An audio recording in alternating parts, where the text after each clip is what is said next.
تمہارے لیے یکساں ہے، تمہیں ویسے ہی بدلہ دیا جا رہا ہے جیسے تم عمل کر رہے تھے۔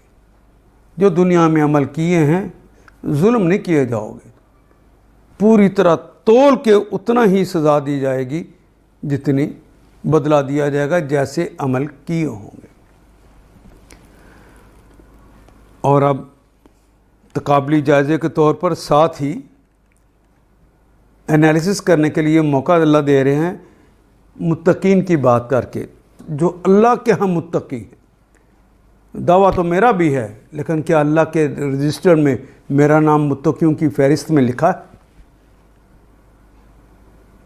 وہ تو تعریف کر دی ہے، حقیقی متقی وہی ہے جو ہر ہر ہر ہر کام کرنے سے پہلے اللہ اس کے رسول سے پوچھ کر کرتا ہے، تقدم نہیں کرتا، رفع صوت کا مرتکب نہیں ہوتا، جو حکم دے دیے بس اس کے تحت ہی رہتا ہے، پوری غلامی کرتا ہے، اس ڈر سے کہیں رب ناراض نہ ہو جائے، ان کی نظروں سے کہیں گر نہ جاؤں۔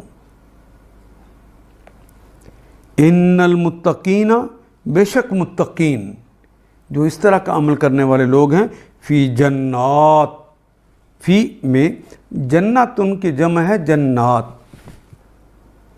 جنت تو ایک باغ کو کہتے ہیں، پھر ایک باغ نہیں، باغات ہوں گے ان کے، ونعیم، نعمتیں بھری ہوں گی اس میں۔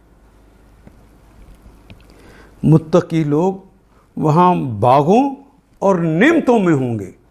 نعیم کا کلمہ استعمال کر کے وہ ساری نعمتوں کا گویا تذکرہ کر دیا ہے جو پورے قرآن حکیم میں مختلف جگہوں پر اور محمد رسول اللہ کی زبان سے بتائی ہیں، جو نعمتیں وہاں پہ ملنے والی۔